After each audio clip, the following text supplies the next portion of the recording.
The beach city of Malibu is not often thought of when talking about waterfalls, but surprisingly, it has some of the best waterfalls in Southern California. So amazing, and I am the only person here.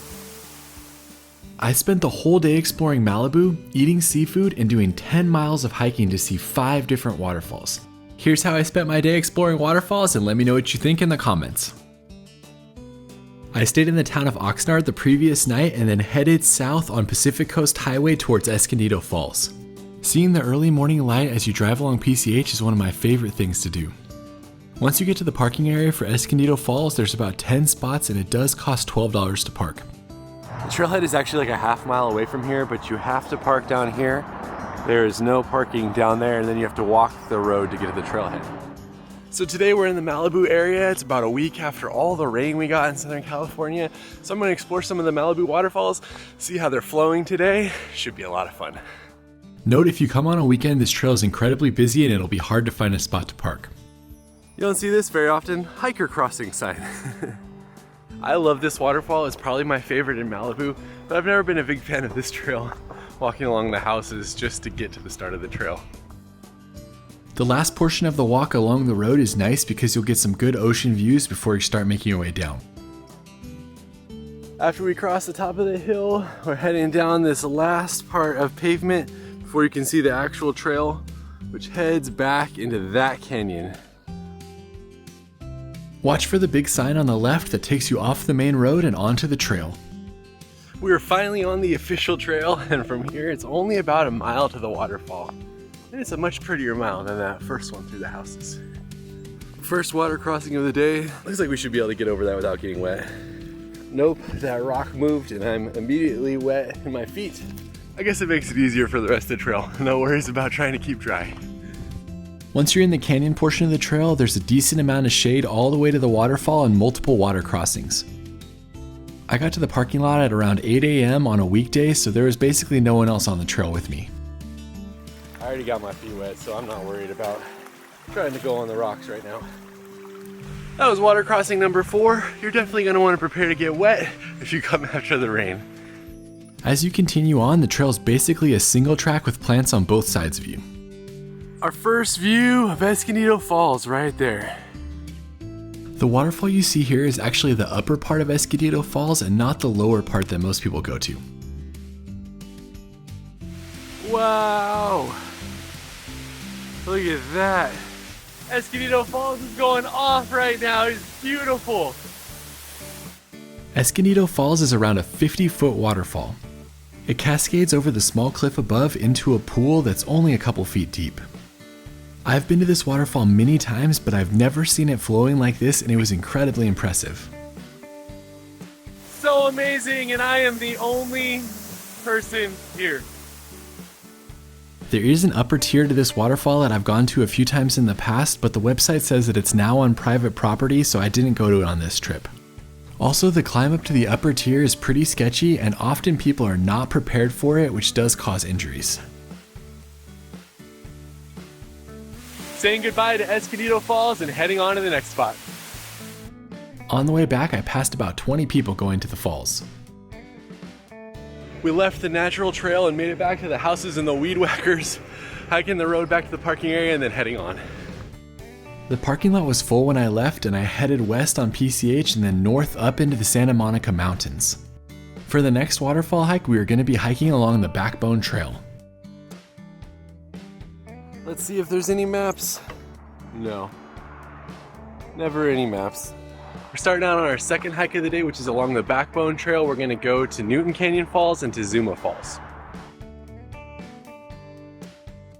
I would love to backpack the 60-something mile Backbone Trail one of these days. They don't really have a good way to do it without getting dropped off and picked off at different locations because of water and things like that. I still think it'd be a pretty incredible thing to do over like 8 weekends.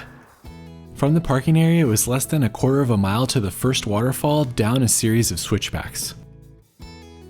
There's the waterfall right there, but I don't know how we're gonna get down to it easily. It looks like there's a trail right here, but there's a huge sign that says, please do not go in there. So we're gonna obey this sign. Hopefully we'll be able to see the waterfall from up there. Well, that was pretty much a bust. Apparently the only way to see that waterfall is to go on that trail that you're not supposed to go on. So hopefully they make a trail down to it, because it's kind of a bummer. This waterfall wasn't the main reason I was doing the trail. I was going out to a waterfall called Zuma Falls, which is about 2 miles each way. This is a trail I've never done before, and I have to say, it's a pretty special area of Malibu. Beautiful canyons, beautiful views. I'm excited to see the waterfall at the end. There's a little tiny waterfall down there, probably like 5-6 feet, but it's right along the trail. This trail really is beautiful as we're going along the water most of the way, but you can see some of the fire damage from the fire a few years ago. As the trail heads down to a small bridge that you have to cross, you'll be surrounded by a lot of the fire damage. The fire happened in 2018 and it was massive, burning over 90,000 acres. It's pretty crazy that at 5 years later you can still see the charred trees here. This trail is basically just rolling hills as you go up and down and bend your way in and out of the canyon. The trail's easy to follow, but it's not flat, so there is a decent amount of uphill and downhill. Off of the main trail right there, there's a little spur trail that takes you to this viewpoint for one little waterfall that way and one over there. As I stated in the Malibu Grotto video that I did a few weeks ago, these are the type of waterfalls that aren't going to be here longer than a week. Even the main waterfall on this trail is one that doesn't flow year round, so you only really want to come see it after a good rain. Here's the spur trail that's going to take us down closer to the waterfall. The path to Zuma Falls is about 1/10 of a mile off the main trail. Here you'll go down and go over a few water crossings before making your way up towards the waterfall. This path definitely has a lot of scrambling to get up to the base of the falls. Once you get up there, there's some rocks that you're going to have to climb on top of, and then you'll get to the base. I think there's probably a way to go up higher, but I didn't explore too much and I just took them in from right here. We made it to Upper Zuma Falls. Plus it's hot, so it feels nice to stand in the water. This waterfall has 2 tiers, with the lower being around 10 feet and the upper part being around 20 feet. Putting them together, it's a pretty impressive waterfall. Saying goodbye to Zuma Falls, and I'm putting my camera stuff away for a long, hot hike back to the car. Even in the middle of January, this area of Malibu can get hot. So if you do a hike like this, be prepared with water and sunscreen. So as we finish this trail, just another reminder that most of these waterfalls are seasonal, so you're not going to see those outside of the spring, if even only a couple weeks in the spring, depending on the year. Now we are heading on to seafood. Heading back down to Pacific Coast Highway, it was only about a 15-minute drive to Malibu Seafood. If you ask about seafood in Malibu, you'll most likely have people tell you about Malibu Seafood and Neptune's Net. I love going to Neptune's Net as it's a fun location that's been featured in a bunch of different movies, but Malibu Seafood is also a great choice, which is closer to the LA area if you're driving out. For this trip, Malibu Seafood was the best option, and I had a great lunch here. All right, I got the fish and chips with one piece of fish. I don't know, that looks pretty good. Cheers. Oh yeah, that is really good. Really good fish. It's light breading, not too oily. I'm a huge fan. All right, now the clam chowder. Not my favorite, but not bad. This is where it's at though. This fish is so good. Let me know if you prefer Malibu Seafood or Neptune's Net or something else in Malibu in the comments. That was a good lunch spot. It had been a long time since I've been there, but I really enjoyed it. Now we have one hike left to end our day in Malibu, assuming we can find a place to park.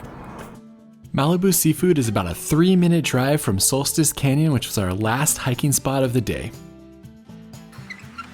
What? There's actually maps here? There's never maps.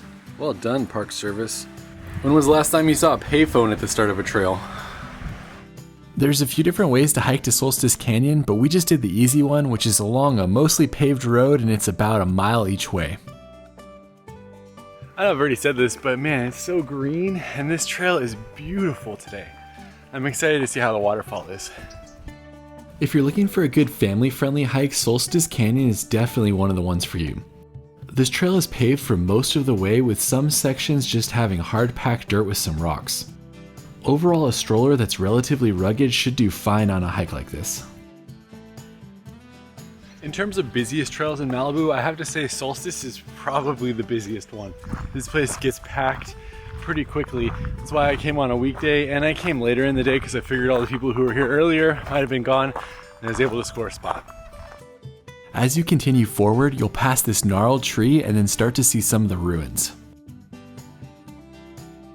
If you want to go see the ruins of the first house, you can walk right across this bridge and see it up on the right.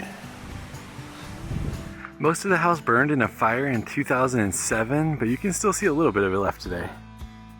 The original wood cabin here was built in 1901, but was quickly destroyed in a fire and replaced by a stone building.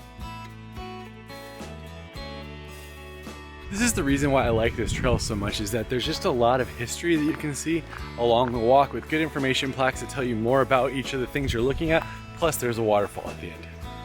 As you cross the bridge back to the main trail, you'll reach the one section with elevation gain on this hike.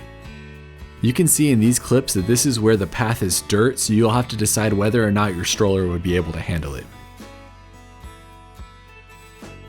Alright, we're about 1.1 miles in and we have made it to the ruins. Built in the 1950s, burned in 1982. Let's go check it out. It's really great that these ruins are in such good condition so you can still see them. The remains here are from a large home that was built by the Roberts family in 1952. Famed architect Paul Williams designed the house and incorporated many different things like the waterfalls, creeks, and trees into its design. Unfortunately, the house burned in a wildfire in the 1980s, but there's still a good amount of ruins that you can walk around and explore today. 3 chimneys in a row. Not gonna lie, this would have been a pretty cool place to live in this canyon with this massive house. After wandering through the ruins, you can take the path on the right side of the house, which follows a creek and heads up to the waterfall. The path ends at a viewing platform, and you're not allowed to go past the platform to see the waterfall. The waterfall here is about 30 feet tall, and it falls into a small pool below. I've seen this one a couple times, but it's not very impressive unless there's been a good rain. Luckily, when I went for this video, the waterfall was flowing pretty well. So you can get closer than I remember, but all the area around it is all closed off. So worth seeing when it's a good flow year like this though. Plus there's another little waterfall right by the ruins. After exploring the ruins for a little bit longer, it was time to start the 1-mile walk back to the car. Saying goodbye to the ruins and the waterfall. Hopefully you had fun exploring today. I had a great time chasing waterfalls in Malibu. Let me know which one was your favorite in the comments. We'll see you on the next video.